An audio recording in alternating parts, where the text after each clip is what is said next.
अस्सलाम वालेकुम। मेरा नाम फ़ारूक हसन है और आप में से बहुत से लोग मुझे MSCS के हवाले से जानते हैं। हमारी वीडियोस जो कि बहुत से स्टूडेंट्स और पेरेंट्स देखते हैं, और हमारा लर्निंग फैसिलिटेशन सेंटर जहाँ पे कि हम कुछ रिसर्च कर रहे हैं। तो बहुत से लोगों ने मुझसे सवाल किया कि MSCS के बारे में कुछ बताइए, अपना जर्नी शेयर कीजिए। तो मैंने सोचा चलें आज आप लोगों से अपनी जर्नी शेयर करते हैं। तो आज की वीडियो का टाइटल है स्टोरी ऑफ MSCS। मैं उन लोगों में से हूँ जो कि अपने बचपन से ही पढ़ा रहे होते हैं। कुछ ऐसे मौके मुझे मिले, कुछ ऐसा फ़ीडबैक मुझे मिला कि मुझे लगता था कि शायद मैं अच्छा पढ़ा लेता हूँ।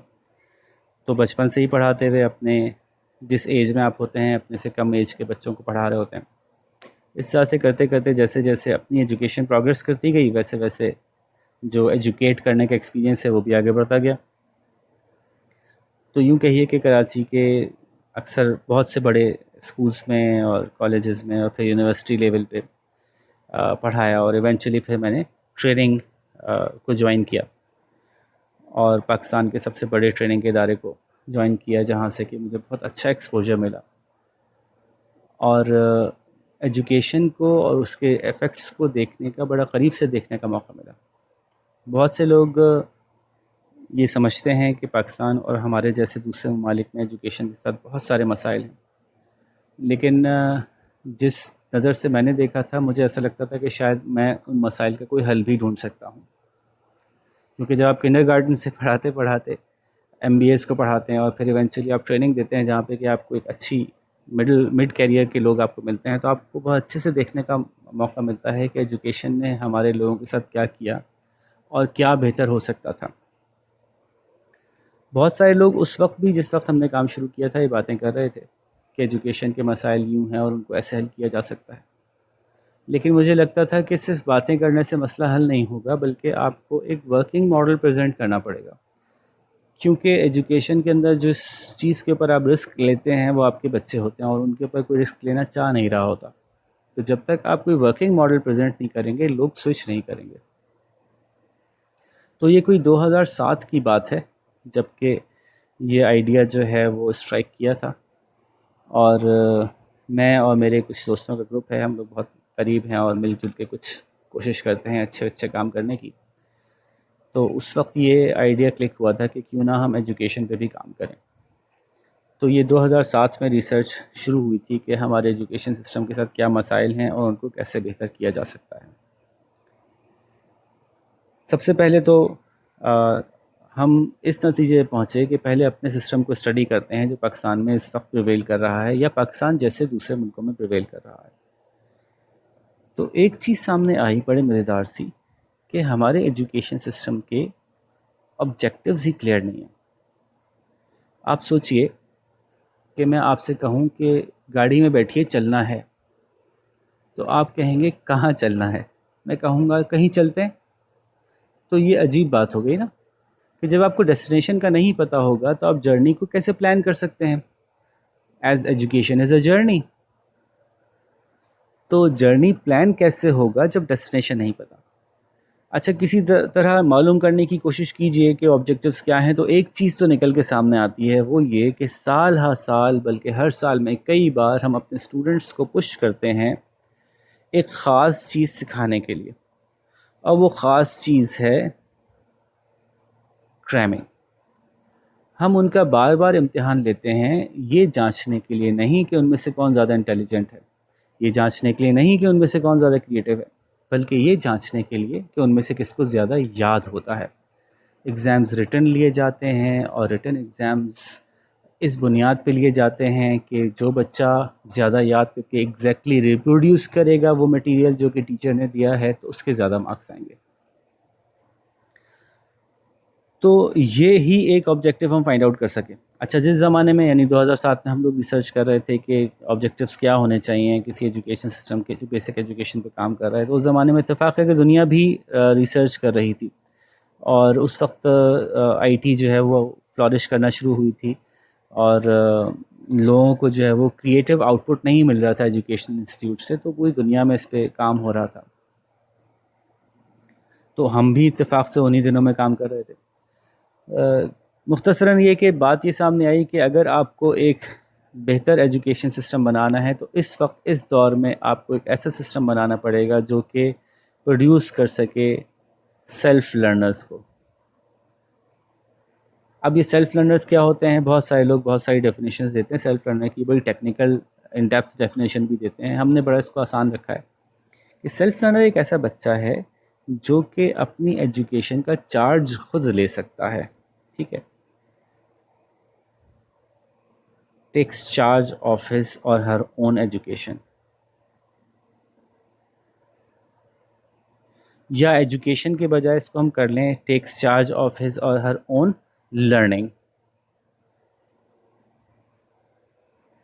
आप उसको साइन करें कोई लर्निंग तो वो उस लर्निंग को से गो थ्रू करने का की सलाहियत रखता हो। आप उसको कहें कि ये किताब पढ़नी है तो उस किताब से गो थ्रू करने की सलाहियत रखता हो।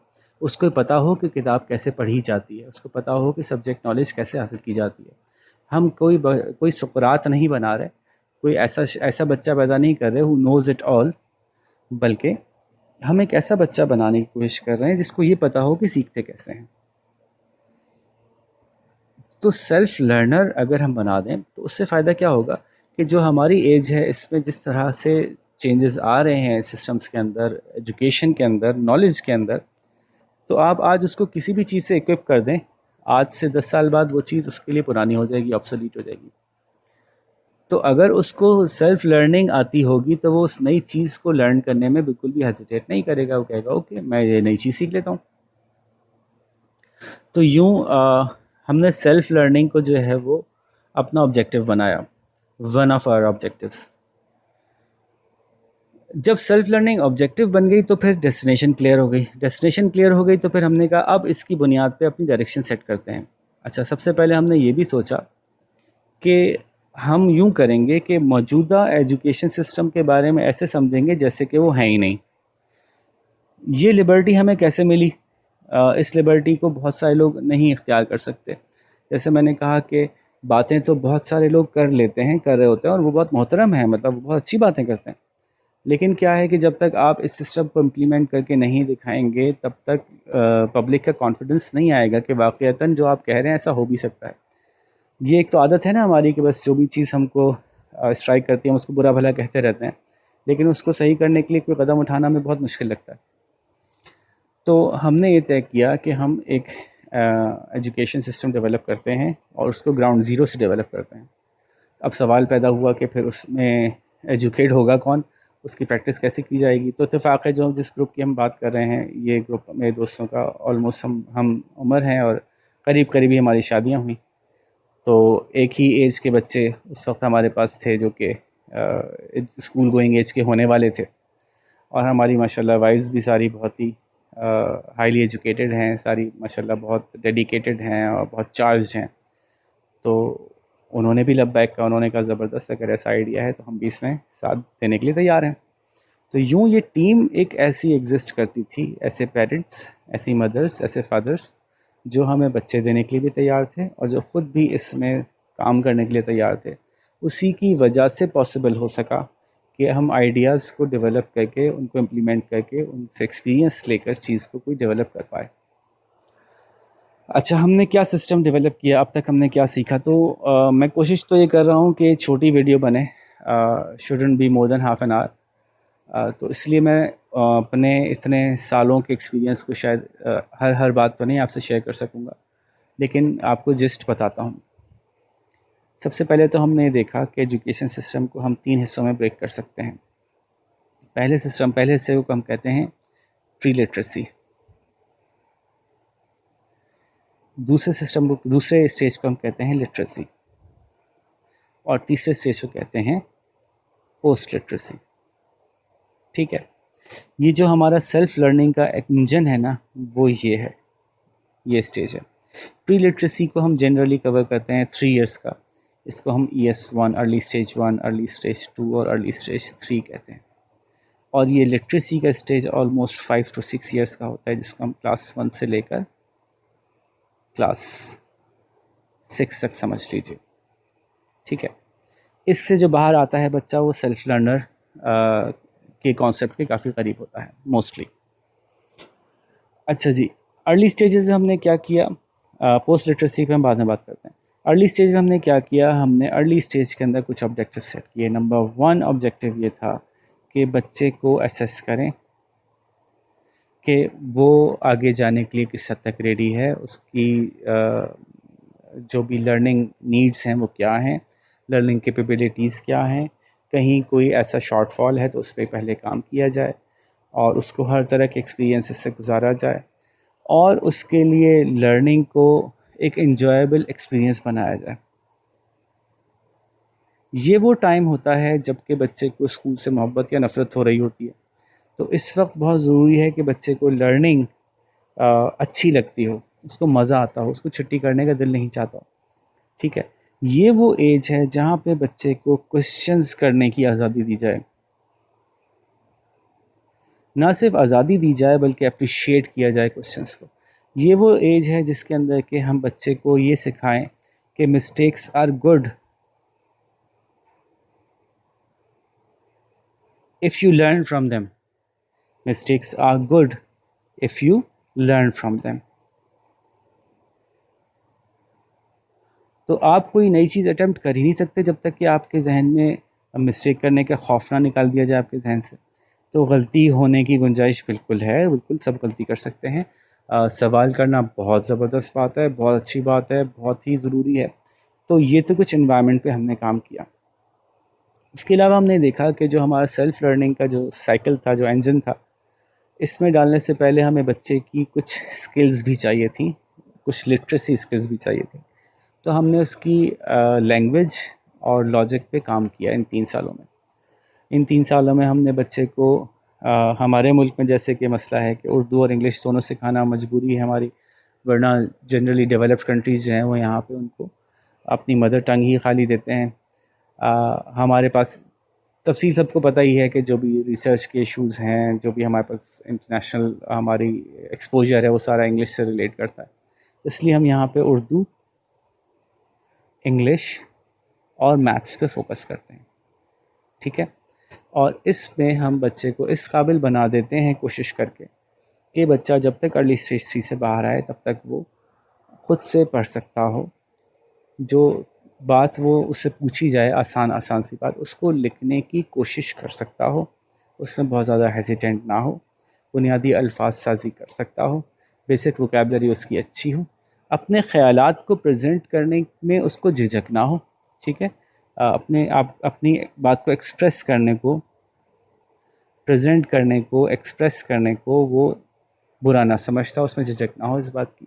ऑल्दो कि वो एक अच्छा बच्चा हो, नॉर्मल बच्चा हो, वो बच्चा बहुत ज़्यादा ऐसा जिसको कहते हैं ना बड़बोला ना हो, वो बच्चा जो है वो डाउन टू अर्थ हो, लेकिन फिर भी वो एक्सप्रेस करने में शाय ना हो। ठीक है, शाइनेस को हम टैबू नहीं करते, लेकिन एक्सप्रेस करने में आप अपने आप को एक्सप्रेस करना चाहिए, कर सकते हो, आप उसमें अपनी बात को एक्सप्लेन कर सकते हो, ये हमारी कोशिश होती है। सिमिलरली लॉजिक के अंदर उस बच्चे को लॉजिक को ऐसे इंटरनलाइज कर दिया जाए, मैथ्स को ऐसे इंटरनलाइज कर दिया जाए कि वो नंबर्स को महज नंबर्स ना समझता हो, बल्कि नंबर्स उसके लिए रियल लाइफ हो जाएं, रियल लाइफ में उसको नंबर्स नज़र आ रहे हों, एडिशन, सब्ट्रैक्शन, मल्टीप्लिकेशन उसको रियल लाइफ में होती हुई नज़र आ रही हो, ताकि उसकी लॉजिक के ऊपर वो आगे की अपनी सेल्फ लर्निंग को बिल्ड अपॉन कर सके। ठीक है जी, तो मुख्तसरन ये अच्छा, ये करते वक्त भी हमें बहुत से हर्डल्स का सामना था और साल हर साल में हमने इसको बहुत ज़्यादा लर्न करके और इवॉल्व किया है। यानी यूँ समझिए कि हमारी जो एग्जिस्टिंग बुक्स भी हैं, जो करिकुलम्स भी हैं, वो भी इस तरह से नहीं डिज़ाइन है जो इस प्लेटफॉर्म को सपोर्ट करते, तो हमें अपनी सारी बुक्स और सारा जो एजुकेशनल मटेरियल है वो ख़ुद बनाना पड़ा। तो यहाँ से आगे चलते हैं। तो सेल्फ़ लर्निंग इंजन में क्या होता है कि जब बच्चा क्लास 1 में आता है तो क्लास 1 से उसको एक कॉन्फिडेंस दिया जाता है कि अब तो आप बड़े हो गए हैं। अच्छा, जो अर्ली स्टेजेस हैं ना, इनको भी शुरू से दिखाया जाता है कि भाई एक आने वाला है एक दिन जबकि आप बड़े हो जाएंगे और फिर बहुत मज़े आएंगे आप लोगों के। तो ये लोग बहुत ख्वाहिशमंद होते हैं इस बात की कि बस जल्दी से हम स्टेज 1 में जाएं और फिर हम वो सारे मज़े करें जो कि स्टेज 1 वाले करते हैं ऑनवर्ड्स। तो ये जो सेल्फ़ लर्निंग इंजन है, इसमें क्लास 1 से ही बच्चे को ये एहसास दिलाया जाता है अब तो आप बड़े हो गए हैं और अब आप अपने सारे काम खुद कर सकते हैं। और इस बात की आदत इनको क्लास 1, 2, 3, 4, 5, 6 में ग्रेजुअली इस तरह से बेबी स्टेप्स के साथ समझाई जाती है कि ये कॉन्फिडेंस से एफिकेसी में कन्वर्ट हो जाए बात। ठीक है, एफिकेसी क्या होती है कि एक ऐसा कॉन्फिडेंस जिसका कि आपको एक्सपीरियंस भी हो कि आप वाकई वो कर चुके हैं, इसलिए आप कॉन्फिडेंट हैं। तो क्लास 1 में बच्चे को फॉर एग्ज़ाम्पल हम ऑडियो विजुअल एड्स भी यूज़ कर रहे होते हैं। एक लेसन उसको दिया जाता है इंग्लिश का, जिसमें उससे कहा जाता है कि आप ये लेसन खुद से पढ़ के, खुद से समझ के, खुद से इसके जवाब लिख के लाइएगा। अच्छा, उसकी वीडियो बच्चा देखता है। उस वीडियो में इस तरह से वो वीडियो डेवलप की गई है कि उस बच्चे को बहुत सारी हेल्प दी जाती है उस वीडियो में, जिसकी मदद से वो उसके उन क्वेश्चंस के आंसर्स निकाल पाता है जो उसमें दिए गए हैं। लेकिन उसको ये महसूस ये कराया जाता है कि जैसे उसने खुद किया। और आहिस्ता आहिस्ता जैसे जैसे वो आगे बढ़ता जाता, वैसे वैसे उन वीडियोस, उस मटेरियल में हेल्प का एलिमेंट कम होता चला जाता है। यहाँ तक कि वो शुरू से समझ तो यही रहा था कि वो खुद करता है, और फिर आखिर में करने भी खुद ही लगता है पूरा पूरा। तो एक तो ये काम हुआ, सेल्फ लर्निंग की तरफ पहला कदम। दूसरी बात हमने ये भी सीखी कि जब तक आप किसी बच्चे को लैंग्वेज में अच्छी स्किल नहीं देंगे, फॉर एग्ज़ाम्पल उसकी उर्दू अच्छी नहीं होगी, तो इस्लामियात की किताब उसके लिए उर्दू की एक और मुश्किल किताब ही होगी। जब उसको उर्दू की किताब समझ में नहीं आ रही, तो इस्लामियात की किताब भी वो उर्दू की किताब की तरह से ही उर्दू समझने के लिए पड़ेगा, क्योंकि उसको भी उर्दू ही नहीं आ रही। उसके लिए अगर पाकिस्तान स्टडीज़ की किताब इंग्लिश में है, तो वो पाकिस्तान स्टडीज़ को इंग्लिश की किताब की तरह ही पढ़ेगा। उसको इंग्लिश ही समझ में नहीं आ रही अगर, तो वो पाकिस्तान स्टडीज़ को भी की बुक को नहीं समझ सकेगा। तो ये भी हमने लर्न किया कि इन स्टेजेस में जहाँ पे कि बच्चे को सेल्फ लर्नर बनाया जा रहा है, वहाँ पे एग्जामिनेबल सब्जेक्ट्स के तौर पे सिर्फ 3 सब्जेक्ट्स काफ़ी हैं। हम अपने माहौल में देखें तो उर्दू, इंग्लिश और मैथ्स काफ़ी है, और बाकी जो भी कुछ आपको देना है वो 2 तरीक़ों से देंगे। फॉर एग्ज़ाम्पल, आपको इस्लामियत सिखानी है, आप उर्दू की किताब के चैप्टर्स ऐसे बनाइए कि यहाँ से इस्लामियत सीख ले, यहाँ से तारीख़ सीख ले। उसको जो है वो आपने एक्सपोज़ करना है बिज़नेस से, इकोनॉमिक्स से, आप इंग्लिश में ऐसे चैप्टर्स इंक्लूड कर लीजिए, नंबर 1। और उसके अलावा आप बच्चे को साइंस या इस्लामियात या रिलीजियस स्टडीज़ कह लें इसको, जो भी कॉन्सेप्चुअल स्टडीज़ हैं, जो अप्लाइड स्टडीज़ हैं, जिनको कि उसकी लाइफ में डायरेक्टली अफेक्ट आना है, उनको नॉन एग्जामिनेबल रखते हुए अप्लाइड पढ़ाया जाए, और इस तरह के प्रोजेक्ट से गुजारा जाए कि जिन प्रोजेक्ट से गुजर के वो इन लर्निंग्स को एक्सप्रेस कर सके कि हाँ जी, मैं ये लर्न कर चुका हूँ, रादर दैन कि उसके एग्ज़ाम्स हों। ठीक है, तो हमने एग्जामिनेबल सब्जेक्ट उर्दू, इंग्लिश और मैथ्स रखे, और साइंस और इस्लामियात और दूसरी चीज़ों को जो भी हम फर्दर ऐड कर सकते हैं, फॉर एग्जांपल आर्ट्स हैं और दूसरे एबिलिटीज़ जिस पे कि हम काम कर सकते हैं, उन सबको हमने नॉन एग्जामिनेबल कर दिया। और वो एक बहुत फ़न और बहुत ही इंगेजिंग अंदाज में हो रहे होते हैं। ये भी इंगेजिंग अंदाज में होते हैं, लेकिन इनके बारे में तो बच्चों को पता ही है कि इसका तो कोई इम्तिहान ही नहीं है जनाब। ठीक है, दूसरी बात ये कि वो जो हमने यहाँ से बच्चों के अंदर सवाल करने की आदत डाली थी, उसको हम यहाँ बहुत ज़्यादा मज़ीद प्रमोट करते हैं, और सारी की सारी लर्निंग को बड़े डीप क्वेश्चंस के साथ इवॉल्व करते हैं, क्योंकि यहाँ पे अब हमने पहले सवाल करने तो आ ही गए थे, अब मीनिंगफुल क्वेश्चनिंग के ऊपर हम काम करते हैं। मीनिंगफुल सवाल जो होगा वो आपको मीनिंगफुल आंसर की तरफ जाने में हेल्प करेगा। सिर्फ सवाल करते रहना ये तो खाली कामयाबी का ज़ामिन नहीं है, बल्कि वो सवाल करना, द राइट क्वेश्चन जिसको हम कहते हैं, उस तक पहुंचना जो है वो सिखाना ज़रूरी होता है। तो यहाँ ये सब्जेक्ट्स जब आज़ाद हो जाते हैं ना रिटन एग्ज़ाम से, तो फिर ये हमें ये आज़ादी देते हैं टीचर को कि वो इसमें बहुत डेप्थ में बात कर सकता है, और बच्चों से बहुत देर तक किसी टॉपिक को डिस्कस कर सकता है, और उसमें बच्चों के क्वेश्चंस को इवॉल्व करवा सकता है। ठीक है जी। तो साइंस और इस्लामियात और तो कुछ इस लेवल की होती है कि बच्चे क्लास 3 में टाइट्रेशन कर लेते हैं, 4 में सर्किट्स बना रहे होते हैं, 5 में प्रोजेक्ट्स कर रहे होते हैं, क्लास 6 में हम डिस्कस कर रहे हैं टेराफॉर्मिंग, मार्स की टेराफॉर्मिंग, मार्स ही क्यों, हमें क्या क्या वजूहात हैं जो मार्स की तरफ हम गए, उसके ऊपर हम रिसर्च कर रहे हैं। बच्चों को आदत डाल रहे हैं कि वो जवाब तलाश करके लाएं, सवाल भी अच्छे से सोचें और फिर उसके जवाब तलाश करके लाएं। यूँ ही हम रिलीजन को देखते हैं कि रिलीजन क्या है, क्यों है, और डीप क्वेश्चंस को आंसर करने की कोशिश करते हैं, ताकि बच्चे जो हैं वो अपने आप को अंदर से मजबूत महसूस करें, अपनी जड़ों को मजबूत समझें। अच्छा, ऑन द अदर हैंड जब हम ये बना रहे थे सिस्टम, तो सिस्टम बनाते हुए हमें बहुत सारी और लर्निंग्स हमने फेस की। फॉर एग्जांपल आप देखते होंगे कि जो हमारे कमर्शियल स्कूल्स हैं उनका एक बैच प्रोडक्शन सिस्टम होता है कि वो एक साथ एक साल में एजुकेशन शुरू करते हैं, साल एंड होता है, एक साथ वो सारे 40 बच्चे जो हैं वो आगे जाते हैं। अच्छा, अभी आपका बच्चा जो है वो 3 क्लास में है और उसको जो है वो 3 क्लास की मैथ्स बहुत अच्छे से नहीं आ पा रही, लेकिन एग्ज़ाम्स का टाइम हो गया, फाइनल एग्ज़ाम्स का वक्त आ गया। फाइनल एग्ज़ाम्स में उसने कहा कि मुझे अभी ठीक से नहीं आ रही, लेकिन उसको एग्ज़ाम में बैठना है डेट पे, और वो एग्ज़ाम में बैठने के बाद 50 मार्क्स अगर ले लेगा तो पास होके 4 क्लास में चले जाएगा। वो बच्चा जिसकी 3 क्लास की मैथ्स में 50% लैकिंग थी, वो 4 क्लास की मैथ्स शुरू कर देगा। अब वो 4 क्लास में जब जाके पढ़ेगा तो 4 क्लास में भी उसको बहुत सारे प्रॉब्लम्स आ रहे होंगे, फिर वो एग्ज़ाम की डेट आ जाएगी, फिर एग्ज़ाम में उसको प्रॉब्लम होगा, फिर वो 50 मार्क्स लेगा, फिर वो 5 में चला जाएगा और मशहूर हो जाएगा कि बच्चा मैथ्स में डफर है। हमारे यहाँ बहुत सारे बच्चे, यूँ कहना गलत नहीं होगा कि ज़्यादातर बच्चे हमारे यहाँ मैथ्स में फंसते हैं। उसकी एक वजह यही है कि उनके शुरू के कॉन्सेप्ट्स में किसी ने उनको 2 महीने का सांस नहीं लेने दिया होता, बल्कि उस एग्जैक्ट डेट पे जब एग्ज़ाम की तय हो गई उस पर उसको हर हाल में एग्ज़ाम देना ही होता है।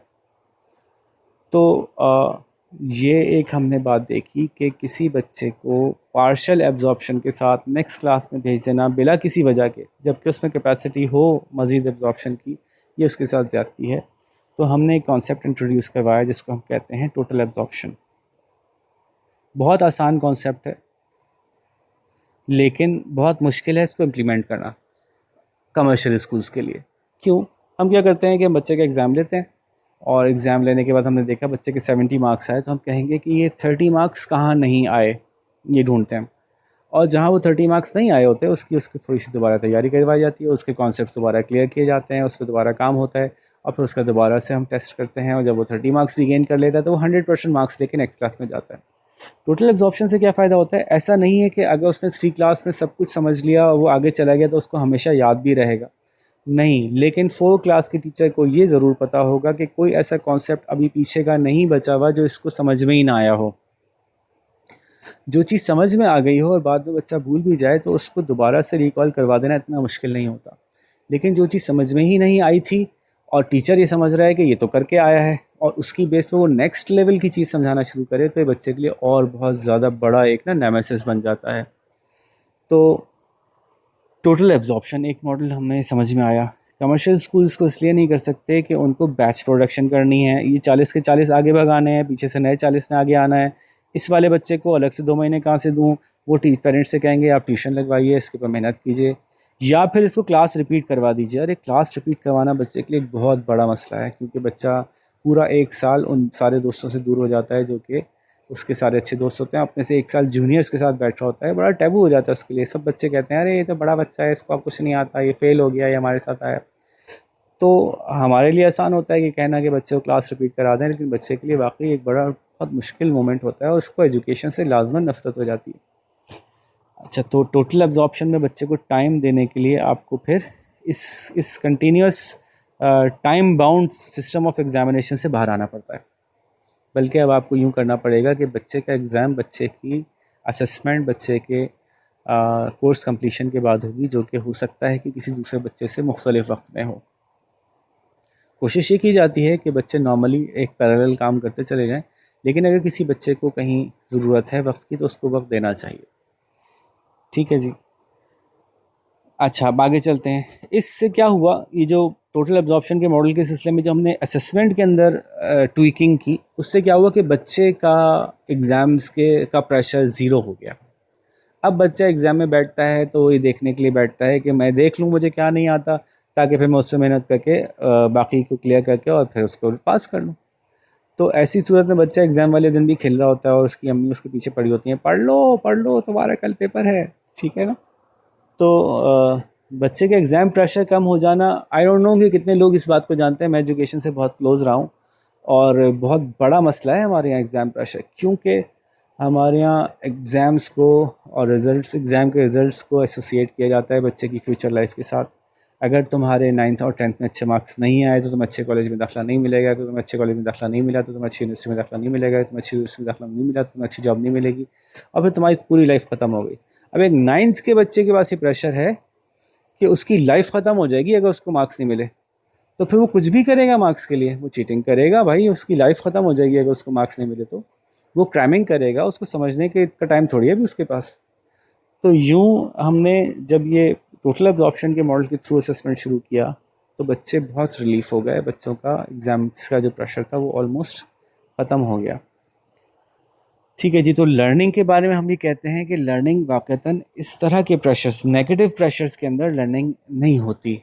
लर्निंग के लिए कंड्यूसिव माहौल चाहिए, प्रेशर चाहिए, थोड़ा बहुत प्रेशर चाहिए, लेकिन वो ये वाला प्रेशर नहीं चाहिए कि जो बच्चा, जिसमें बच्चा लर्निंग छोड़ के कुछ और करने लगे। प्रेशर ऐसा चाहिए जो उसको मज़ीद लर्निंग में हेल्प करे, रादर देन कि उसको लर्निंग से ही रोक दे। तो उस पर भी हम हो सकेगा तो कुछ बात करेंगे।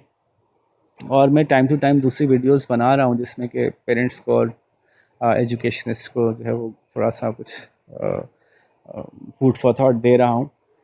खैर, तो फिर क्या हुआ जी, एक बात हमें समझ में आई कि टोटल एब्जॉर्प्शन मॉडल होना चाहिए। ये जो हमारा लिटरेसी वाला जो चक्कर है इसमें, ठीक है, लिटरेसी का स्टेज जो है हमारा, जिसको हम अपना सेल्फ लर्निंग का इंजन कहते हैं, सेल्फ लर्निंग इंजन।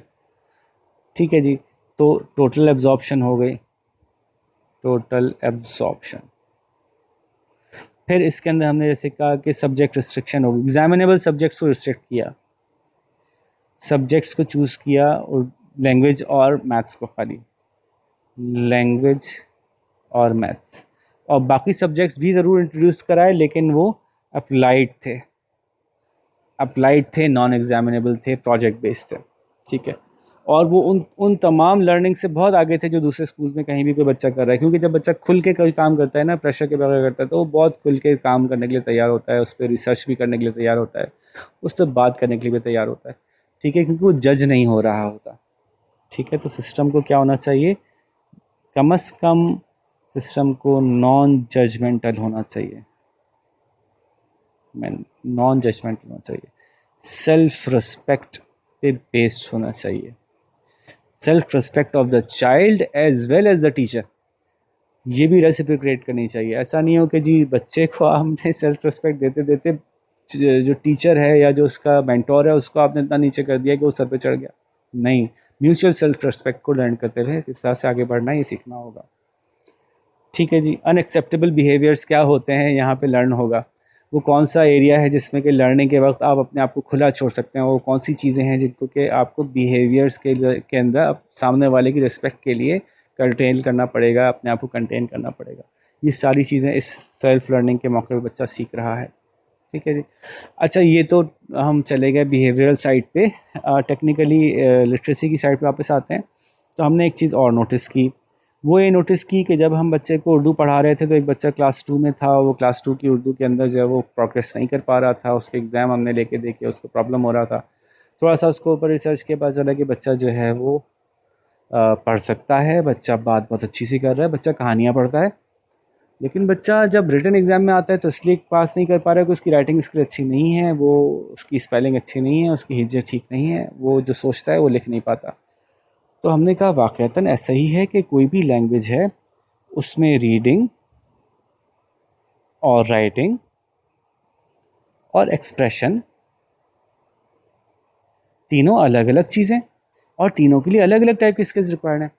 अच्छा, रीड करने के लिए जो वॉल्यूम रिक्वायर्ड है वो रिक्वायर्ड है इतना सारा, और राइटिंग और एक्सप्रेशन के लिए जो क्वेश्चंस चाहिए या जो मटेरियल चाहिए वो चाहिए इतना सा। अब हमारे यहाँ जो किताबें बनी हैं वो एक किताब ही से बच्चे को रीडिंग भी सिखाएंगे, उसी किताब से राइटिंग भी सिखाएंगे, उसी किताब से एक्सप्रेशन यानी सवालों के जवाब देना भी सिखाएंगे। उनकी मजबूरी है। अगर सिर्फ रीडिंग की बुनियाद पर कोई किताब बनाई जाती तो उसमें हर साल में कोई 2000 1500 सफ़ात होते, लेकिन वो अगर 1500 2000 सफ़ात में से हर चैप्टर के वो क्वेश्चन आंसर्स भी करेगा तो वो पॉसिबल ही नहीं होगा उसको एक साल में करना। तो चूँकि हर चैप्टर क्वेश्चन आंसर बेस्ड होना है, क्योंकि उन्होंने इसी बुक से एक्सप्रेशन भी सिखाना है, तो ये कॉम्प्लेक्स कर देता है एक बुक बनाने वाले की ड्यूटी को, और वो मजबूर होकर एक ऐसी किताब बनाता है जो तीनों काम ही ठीक से नहीं कर पाती। तो हमने क्या करके देखा, हमने रीडिंग को अलग कर दिया राइटिंग और एक्सप्रेशन से। हमने कहा रीडिंग एक ऐसी चीज़ है जो एक्चुअली इस एज में बच्चे का दिमाग खोलने के लिए बहुत ज़रूरी है, उसकी सारी लर्निंग्स ही इस रीडिंग के एक्सपोजर से होनी है। तो अगर हमने उसको रीडिंग में इसलिए रिस्ट्रिक्ट कर दिया कि वो सीन के शोशे सही नहीं बना रहा, तो ये तो बहुत ज़्यादती है। तो हमने क्या किया, जब रीडिंग को अलग किया और वो बच्चा रीडिंग में 2 क्लास से निकला और 3 और 4 और 5 की किताबें पढ़ने लगा, और हमने उसकी रिस्ट्रिक्शन बाहर हटा दी कि भाई तुम्हें हर सूरत बस एक साल में एक ही किताब ख़त्म करनी है। जी नहीं, आपको रीड करना है जितना आप करते चले आएँ, और उसका टेस्ट सिर्फ ये है कि आप डिस्कशन करेंगे जिसमें बताएंगे कि आपने जो रीड किया था वो आपको समझ में आ गया और बस आगे चलें। इसका कोई रिटन एग्ज़ाम नहीं है, असेसमेंट है कि आपने रीड कर लिया और आपने समझ लिया। तो कुछ ही दिनों में बच्चा 5 क्लास की का टेक्स्ट रीड कर रहा था और फिर उससे आगे का टेक्स्ट रीड कर रहा था, और उसकी रीडिंग में आगे जाने से जो उसका कॉन्फिडेंस बढ़ा और उसके सामने जब बहुत सारे नए वर्ड्स रीडिंग में आए, उसने इवन उसकी राइटिंग को भी मज़ीद स्ट्रेंथन किया, वो उस ट्रैप से भी निकलने में कामयाब हुआ। तो इस लर्निंग में हमने हमें फोर्स किया कि हम इसको बाकायदा एज आ अपना रिजीम अपनाएं, और हमने रीडिंग की का कंटेंट बिल्कुल अलग कर दिया, जो कि एक बहुत बड़ा कंटेंट है। बहुत से स्कूल्स रीडिंग के साथ रीडिंग हेल्पिंग बुक्स लगाते हैं, जैसे लिटरेचर की कोई बुक लगा लेंगे, रीडिंग सर्कल्स हैं, रीडिंग ट्रीज़ हैं, इस तरह की बुक्स मार्केट में अवेलेबल। लेकिन क्या है कि एक साल में इंग्लिश की एक किताब है जो 150 पेज की है, उसके साथ में एक 150 की और लगा ली, दैट्स नॉट इनफ। हमारा एक्सपीरियंस ये है कि हर हफ्ते एक नावल ख़त्म करेगा भाई रीडिंग वाला बच्चा, हर हफ्ते उसको एक किताब ख़त्म करनी है। तो 50 वीक्स मींस 50 बुक्स। अच्छा, हमारे वैसे ईयर में वीक्स हम कम लेते हैं, तो एटलीस्ट 30 बुक्स पर ईयर बच्चा पढ़ रहा है फॉर रीडिंग। और जब बच्चा रीडिंग में एक्सपोजर ले लेता है तो वो बच्चा अलग हो जाता है। फिर वो बच्चा आपको दूर से नज़र आता है, भाई ये कोई दूसरा बच्चा है, ये जो बात कर रहा है, जो इसकी अंडरस्टैंडिंग है, जो इसका एक्सपोजर है पूरी दुनिया का। तो ये जो हमने टेक्स्ट बुक के अंदर रीडिंग को रिस्ट्रिक्ट कर दिया इसलिए कि हमें एक ऐसी टेक्स्ट बुक बनानी है कि हमें उसी से एक्सप्रेशन सिखाना है, ये हमने ज़्यादती की थी। हमने इसको अनडू किया तो हमें बड़े ज़बरदस्त रिजल्ट्स मिले। अच्छा, राइटिंग एक्सप्रेशन में हमने क्या किया, राइटिंग एक्सप्रेशन में रीडिंग हटा दी, मतलब रीडिंग का मेजर कंपोनेंट हटा दिया, बल्कि एक बड़ा माइनर सा कंपोनेंट ले लिया, जिसको आप कहते हैं ना कॉम्प्रीहेंशन टाइप की एक रीडिंग होती है, जिसमें एक पैराग्राफ होता है, जिसके अंदर की कुछ रेलिवेंट रीडिंग होती है, जिसमें से फिर उसको ये सीखना होता है कि मैं अच्छी राइटिंग कैसे करूं, इस पर खूब मेहनत होगी अब, और मैं अपनी बात को एक्सप्रेस कैसे करूं, और हर तरह के सवाल इसमें डाले जाएंगे, क्योंकि अब मैं आज़ाद हूं कि मुझे पूरे पूरे चैप्टर्स नहीं लिखने रीडिंग के लिए, मुझे डायरेक्टली सिर्फ एक्सप्रेशन सिखानी है या राइटिंग सिखानी है। तो फिर मैं किताब को फोकस करके बनाऊंगा, राइटिंग सिखाने वाली किताब या एक्सप्रेशन सिखाने वाली किताब। तो अब मैं इसमें वो तमाम तरह के क्वेश्चंस डालूंगा जो उसको इवेंचुअली अपनी लाइफ में फेस करने होंगे। अब मैं प्लान करूंगा कि जी इसको सारे के सारे तरह के सवालों के जवाब देने आते हों, उसको जो है वो लिटरल मीनिंग समझ में आते हों, उसको इम्प्लाइड मीनिंग समझ में आते हों, वो जवाब को हैंडल कर सकता हो, वो शोशे सही बनाता हो, वो हिज्जे सही करता हो, वो लाइन के ऊपर ठीक से लिखता हो। ये तमाम बातों पे बड़े आराम से मेहनत कर सकता हूँ। और अगर कोई बच्चा क्लास 2 की रीडिंग या राइटिंग एक्सप्रेशन में कहीं फंस रहा है, या 3 की राइटिंग एक्सप्रेशन फंस रहा है, इसका मतलब ये नहीं है कि वो रीडिंग में ही फंसे। वो रीडिंग क्लास 6 की, 7 की, 8 की करता चल रहा है, इट डजंट मैटर। और एक सर्टेन ब्लॉक होता है एक बच्चे का जिसमें कि वो थोड़ा सा राइटिंग में फंसता है, जहाँ उसका वो ब्लॉक ख़त्म हुआ। और ये हर बच्चे की अलग एज पे आता है, किसी का 6 साल में आता है, किसी का 7 साल में आता है, किसी का 5 साल में आता है, उन बच्चों का जिनका कि आना होता है। कुछ बच्चे लैंग्वेज में ज़्यादा अच्छे होते हैं, उनका शुरू से ही नहीं आता। तो वो जैसे ही वो एज उनकी क्रॉस होती है, एकदम से वो शूट कर जाते हैं, उनको वो टाइम मिल जाता है इत्मीनान से अपने इस स्किल पे काम करने का, और फिर वो इवेंचुअली कैचअप कर लेते हैं, कैचअप कर जाते हैं। By the time they pass out from this, they are at par with their reading, their writing skills, their expression skills are at par with this। तो ये बड़ा मज़ेदार सा हमारा एक्सपीरियंस हुआ। तो हमने ये एक काम और किया। फिर एक काम हमने ये भी देखा इसी इसी सर्कल के अंदर, इसी चक्कर के अंदर, तफसील में जाते जाते वीडियो का टाइम लंबा होता चला जा रहा है, आई एम सॉरी, लेकिन चलें कोशिश करते हैं कि जितना हम मुख्तसर रख सकें। हमने ये भी देखा कि एक और सब्जेक्ट है, इसके साथ बड़ी ज़्यादती हुई है जनाब। उस सब्जेक्ट का नाम है मैथ्स। और पता है क्या हुआ कि हर वो चीज़ जिसको नंबर समझा गया, जिसमें नंबर नज़र आया, हमने उसको उड़ा के किताब में डाल दिया, उसका नाम रखा गया मैथमेटिक्स। अरे मैथमेटिक्स में मसला ये है कि हर वो चीज़ जो नंबर है वो मैथ्स कहलाती है, लेकिन वो एक सब्जेक्ट नहीं है। हमने जब ये देखा कि कोई बच्चा मैथ्स में वीक कहलाता है, तो वो मैथ्स में किस चीज़ में वीक है ये फाइंड आउट करने की कोशिश की, तो पता चला लो भाई वो अरिथमेटिक में तो बहुत अच्छा है। एक बच्चा है वो अरिथमेटिक में बहुत अच्छा है, फिर भी मैथ्स में वीक है। तो वो किस मैथ्स में वीक है? तो पता ही चला कि मैथ्स का सब्जेक्ट बनाते वक्त ना बहुत ख्याल नहीं रखा गया इस बात का कि मैथ्स के सब्जेक्ट के अपने मज़ीद पार्ट्स हो सकते हैं, और हैं। थोड़ा सा काम किया तो हमने मैथ्स के सब्जेक्ट को 5 पार्ट्स में डिवाइड कर पाए। एक पार्ट को हमने कहा अरिथमेटिक और एक पार्ट को हमने कहा फ्रैक्शंस।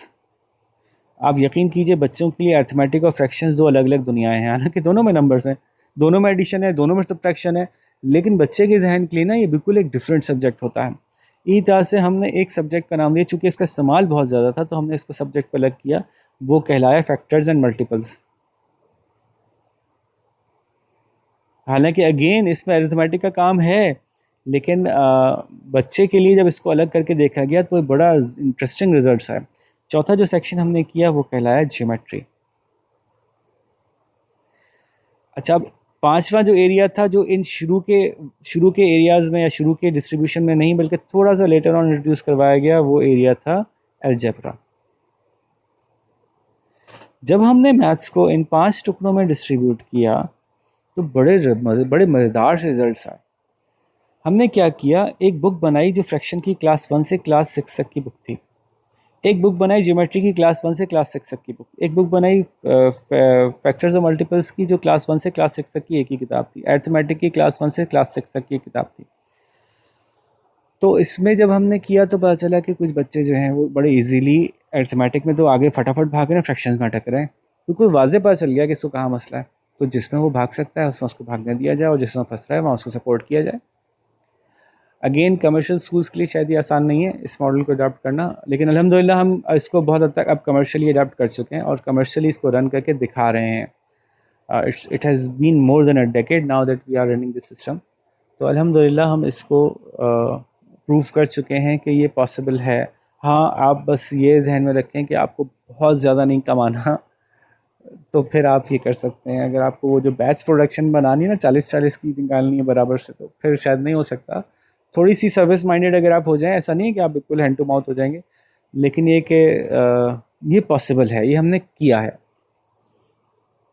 तो अब इसमें एक एडवांटेज ये भी है, देखिए आपका बच्चा फ्रैक्शन में फंसता है, लेट सपोज, अच्छा अक्सर बच्चे फ्रैक्शन में फंसते हैं।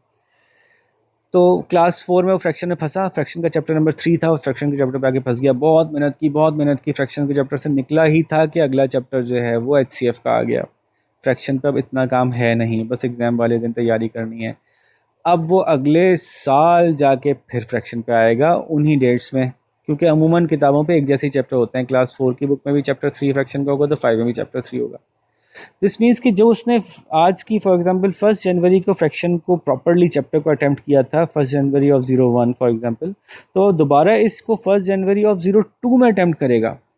पूरा एक साल वेट होगा दोबारा इसकी नेक्स्ट स्टेप पे चढ़ने का, विच इज़ रॉन्ग, ये सही नहीं है। ऐसे लर्निंग नहीं होती, ऐसे एजुकेट नहीं करते हम, अपनी किसी भी चीज़ में ऐसे नहीं करते। आप बच्चे से कहें कि एक छोटी चीज़ सीखो, अब अगले साल आके इसका अगला स्टेप सीखना, कहाँ उसका इंटरेस्ट रहेगा, कहाँ उसको याद रहेगा। तो ये जो हमने एक किताब क्लास 1 से 6 तक की बनाई, इसने ही हमें एम्पावर किया कि बच्चा रोज़ फ्रैक्शंस पढ़ता है, रोज़ ज्योमेट्री पढ़ता है, रोज़ फैक्टर्स और मल्टीपल्स पढ़ता है, रोज़ अरिथमेटिक पढ़ता है, या यूँ कह लें कि हफ्ते में हर सब्जेक्ट को एक एक दफ़ा कम से कम 2-2 दफ़ा टच कर लेता है। इससे क्या होता है कि अगर उसने एक चीज़ आज फ्रैक्शन की सीख ली है ना, तो वो कल अब इससे आगे सीखेगा। वो वाला काम नहीं होगा जो किताबों में होता है कि जब एक साल बाद वो चैप्टर दोबारा आता है तो वो किताब लिखती है कि let's remember what we learn in the last book, क्योंकि वो बहुत टाइम हो चुका है आपको लर्न किए हुए। ठीक है, तो ऐसा होता ही नहीं है, बल्कि उसने कल ही ये सीखा होता है तो अगले ही दिन वो उससे आगे चलता है और फिर उससे आगे। तो यकीन कीजिए कि मैथ्स की ये 4 किताबें मिला के इतने पेज बने जो कि बच्चों की क्लास 1 से क्लास 6 की बुक से कम पेजेस हैं, यानी हम उससे कम काम करवा के वो लर्निंग बहुत आराम से दे पाए। तो ये बड़ी ज़बरदस्त हमारी फाइंडिंग थी और इसको हमने बहुत इन्जॉय किया और बच्चे भी इसको बहुत इन्जॉय कर रहे हैं और इसको बहुत अच्छे से अप्लाई कर रहे हैं। तो ये जो हमने काम किया इसको हम कहते हैं, जो इंग्लिश और उर्दू के साथ भी किया और यहाँ भी किया, इसको हम कहते हैं सब्जेक्ट डिसइंटीग्रेशन।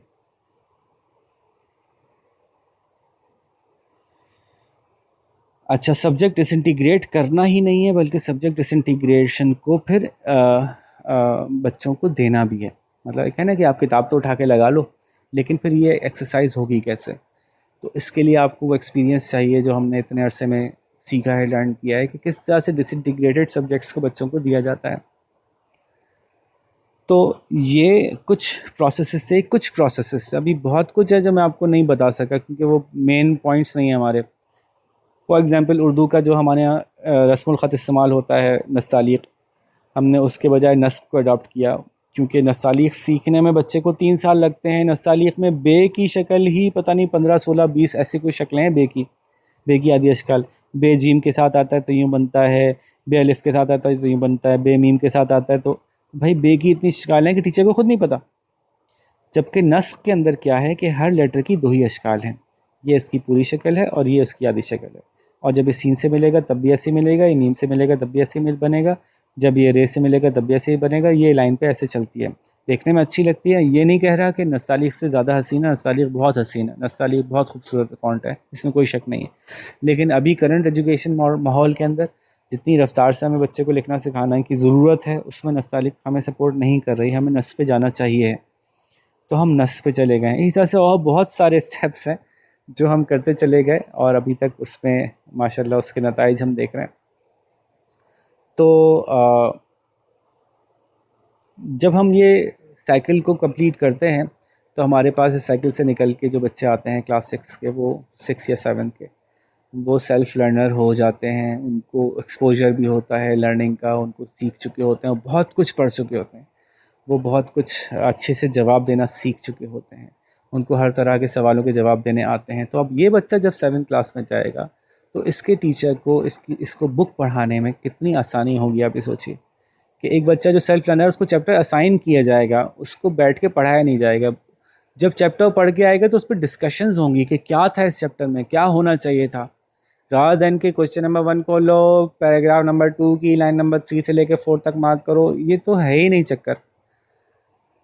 तो बच्चा लर्न करे, अंडरस्टैंड करे और अपनी लर्निंग को एक्सप्रेस करे, ये सब उसको आता है अगर, तो फिर तो लर्निंग ट्रांसफॉर्म हो गई और वो मकसद हासिल हो गया जो हम लर्निंग से लेना चाह रहे थे। तो फिर 7 से लेके 10 तक हम क्या करते हैं, या ओ लेवल्स तक हम क्या करते हैं। हमने ये देखा कि एक डिलेमा है हमारी इस दुनिया में, पूरी दुनिया में ही है, कि हमारे बच्चों से उस एज में ये मालूमात हासिल की जाती है कि बच्चे को अपनी लाइफ में क्या करना है, जिस एज में वो सबसे ज़्यादा टर्मोइल्स का शिकार होता है। अब हम बात कर रहे हैं पोस्ट लिटरेसी की, क्लास 6, 7 से लेकर और एंड ऑफ ओ लेवल्स या मेट्रिकुलेशन कह लें, 10th कह लें। ये वो एज है जिसमें बच्चे से पूछा जाता है कि तुम अभी बता दो तुम्हें डॉक्टर बनना है कि इंजीनियर बनना है, और अगर फैसला नहीं किया तो फिर आगे कोई चेंज नहीं हो सकेगा। अगर तुमने अभी कह दिया कि तुम्हें डॉक्टर बनना है और इंजीनियर नहीं बनना तो तुम्हें मेडिकल लेनी पड़ेगी, तुम मैथ्स नहीं लोगे, फिजिक्स नहीं लोगे, और फिर ये नहीं लिया तो फिर तुम आगे इंजीनियरिंग कभी कर ही नहीं सकोगे।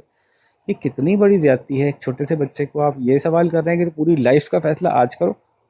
बहरहाल लेकिन ये ऐसा ही है भाई, अभी तो ये ऐसे ही है। अभी फ़िलहाल मेरे पास ये अपॉर्चुनिटी नहीं है कि मैं सिस्टम को चेंज कर सकूं। इसके मेरे पास बहुत सारे प्रपोजल हैं कि कैसे चेंज हो सकता है, लेकिन खैर ये बात की बात है।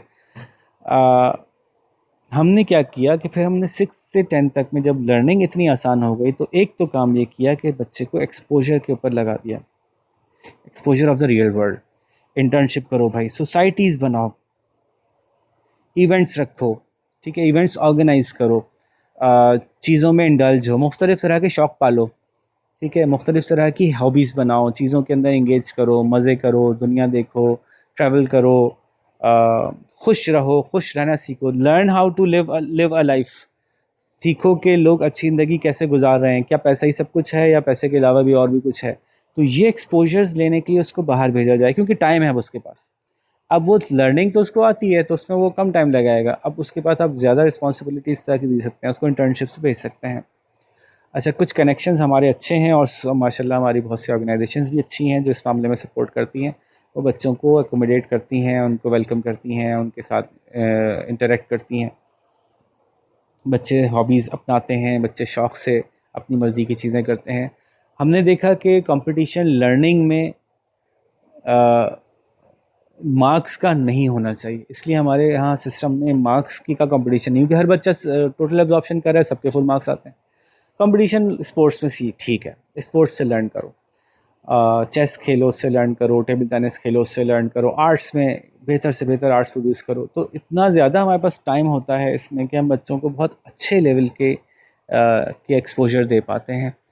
और इसी दौरान बच्चों का कंटिन्यूसली शुरू से लेकर आखिर तक बच्चों का एक असेसमेंट चलता रहता है जो बच्चे का बिहेवियर, बच्चे की एबिलिटीज़, बच्चे की स्किल्स को असेस करता रहता है। तो हम बच्चे के एक्सपोजर, बच्चे की लर्निंग, बच्चे का ख्याल अब क्या बन गया है, प्लस साथ में हमारी उसके बारे में क्या लर्निंग है, इसको मिला जुला के एक बहुत बेहतर तौर पे हम बच्चे को गाइड कर सकते हैं कि उसको लाइफ में आगे क्या क्या करना चाहिए है, किन एरियाज़ में जाना चाहिए है। तो ये एक और बड़ी ब्लेसिंग हम आइडेंटिफाई करके दे पाते हैं अपने बच्चों को कि वो बच्चे ज़्यादा बेहतर अवेयर होते हैं, ज़्यादा बेहतर लर्नड होते हैं इस बारे में कि उनको अपनी लाइफ में क्या करना चाहिए। और कोशिश ये करते हैं कि एक्सपोजर सिर्फ बच्चों को ही नहीं हो बल्कि उनके पेरेंट्स भी साथ साथ एजुकेट और एक्सपोज होते चले जाएं, वो अपने बच्चों को बेहतर तौर पे जानें। माएँ ये सीखें कि बच्चों का खुश होना कितना इम्पॉर्टेंट है। उनका बैठ के सर में बिल्कुल सर पकड़ के और रट रट के हिल के याद करना जो है, ये इस बात की निशानी नहीं है कि वो अच्छा पढ़ता है। ठीक है, ये अनलर्न कराने में हमें बहुत साल लग जाते हैं पेरेंट्स को कि लर्निंग किसे कहते हैं, एजुकेशन किसे कहते हैं, और बच्चे को उस ट्रेडिशनली प्रेशराइज किस्म के, सख्त किस्म के माहौल से निकाल के बच्चे को खुले फिज़ा में सांस लेने से बच्चे पे क्या इम्पैक्ट पड़ता है। तो ये छोटी सी कहानी थी। सवाल ये कि अच्छा आपका सिस्टम तो ऐसा है, यहाँ से कुछ भी डालो वहाँ से सोना निकलेगा, यहाँ से मिट्टी डाल दो वहाँ से सोना निकलेगा। नहीं, ऐसा नहीं कह रहे हम ये कह रहे हैं कि हम एक ऐसा सिस्टम बनाने में अल्हम्दुलिल्लाह काफ़ी हद तक कामयाब हो गए हैं जो बच्चे को उसके पोटेंशियल तक जाने में हेल्प करे। अब वो जिसका भी जो भी पोटेंशियल है, नंबर एक। नंबर दो, बच्चे को वो अल्टरनेटिव पाथवेज दे जो उसके रेलिवेंट पोटेंशियल को इवोक करने में हेल्प कर सकें। अब ये फर्दर बड़ी डीप डिस्कशन है, इस पर मैं बाद में किसी और डिस्कशन में इस मज़ीद बात करूँगा। इसको मुख्तसर ही रखते हैं यहाँ पे कि एक ऐसा बच्चा जिसको कि कोई लर्निंग डिफ़िकल्टीज़ नहीं है, वो यहाँ से सेल्फ लर्नर बन के एक स्ट्रेट पाथ पे बड़ा अच्छा सा एक इवॉल्व बच्चा बन के निकल आता है।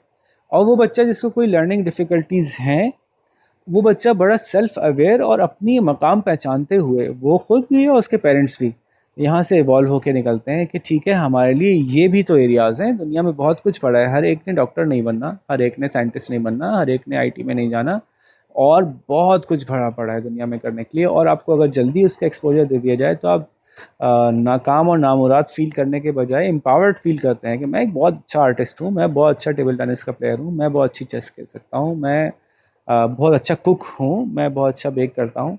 सो you have to find avenues for children in the education system. Education system is responsible for finding avenues for children to get educated in. Education को हमने सिर्फ लिटरेसी में कैद कर दिया है। Literacy is not the only education that a child needs, बल्कि education का मतलब है कि जो भी बच्चे का पोटेंशियल है किसी तरह से उसको उस पोटेंशियल तक रीच करने में फैसिलिटेट कर दिया जाए। इसलिए आप देखते हैं हम अपने आप को लर्निंग फैसिलिटेशन सेंटर कहते हैं। तो समहाउ हम बच्चे को उसके पोटेंशियल तक पहुंचने के लिए फैसिलिटेट कर दें जो जो उसके पोटेंशियल्स हैं। अगर किसी का लर्निंग पोटेंशियल लिटरेसी में है तो वो बेहतरीन शूट करेगा लिटरेसी के अंदर, और अगर किसी का पोटेंशियल किसी और एरिया में है तो वहाँ भी जाने में वो कॉन्फिडेंट भी हो, खुश भी हो। तो ये थोड़ा सा इंट्रोडक्शन था। आई नो कि थोड़ा सा नहीं रह सका, मैं बहुत कोशिश की कि कम से कम बोलूँ। थोड़ा सा मैं पैशनेट भी हूँ उस सिस्टम के बारे में, तो इसलिए आई एम सॉरी, थोड़ा सा आप लोगों का ज़्यादा वक्त ले लिया मैंने। हम इसको अल्हम्दुलिल्लाह यहाँ तक पहुँचा चुके हैं कि हमारे बच्चे जो किंडरगार्टन में गए थे अब वो ओ लेवल्स के एग्ज़ाम में सिट कर चुके हैं। अल्हम्दुलिल्लाह रिज़ल्ट्स का इंतज़ार है। और सबसे मज़ेदार बात ये कि जब बच्चे बाहर आ रहे होते थे तो बाकी बच्चे तरह तरह की शक्लें लेके बाहर आ रहे होते थे, हमारे बच्चे उछलते कूदते हंसते गाते बाहर आ रहे होते थे। Because they have no pressure of exam, मतलब उस तरह का नहीं है प्रेशर जिस तरह का दूसरे बच्चों पे है। वो उनको पता है कि अपने आप को कैसे हैंडल करना है और प्रेशर को कैसे हैंडल किया जाता है, हाँ, और ज़िंदगी को खुश कैसे गुजारा जाता है।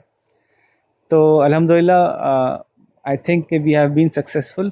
Still there is a lot to do. Like education is like a vast ocean के जिसकी वंडरफुल लर्निंग्स उसमें से आप निकालते चले जाओ। एक तो हर बच्चे में माशाल्लाह इतनी सब कुछ सीखने के लिए मेरे लिए होता है कि मैं बच्चे से सीखता चला जाता हूँ और मैं देखता हूँ ओहो अभी तो यहाँ भी एक एरिया बाकी है, इस पर भी मुझे काम कर लेना चाहिए, ये भी एक टाइप ऑफ पर्सनालिटी थी, इसको भी हमें गेज करना चाहिए था, ये एंगल भी एक डेफिशिएंसी का था, हम ये भी किसी हिसाब से कवर कर दें। सो सेटिस्फाइड तो आप कभी भी नहीं होते, लेकिन काफ़ी हद तक हम ये समझते हैं कि हम अपने ऑब्जेक्टिव्स के काफ़ी करीब हैं उनको मीट करने के लिए। और अब हम रिसर्च फेज़ में हमने इसको रखा, पता छुपा छुपा के काम कर रहे थे, ताकि कि ज़्यादा एक्सपोज होते हैं ना तो फिर ज़्यादा लोगों को मसले होते हैं आपसे और आप फिर डिट्रैक हो जाते हैं। अब हम इस फेज़ में हैं अल्हम्दुलिल्लाह कि we are about to launch this project commercially. तो आप सबकी दुआएं चाहिए और इंशाल्लाह आप बहुत जल्द देखेंगे हमें। तो फिर जल्द ही आपसे मुलाकात करते हैं। अपना बहुत सारा ख्याल रखिएगा। अल्लाह हाफ़िज़।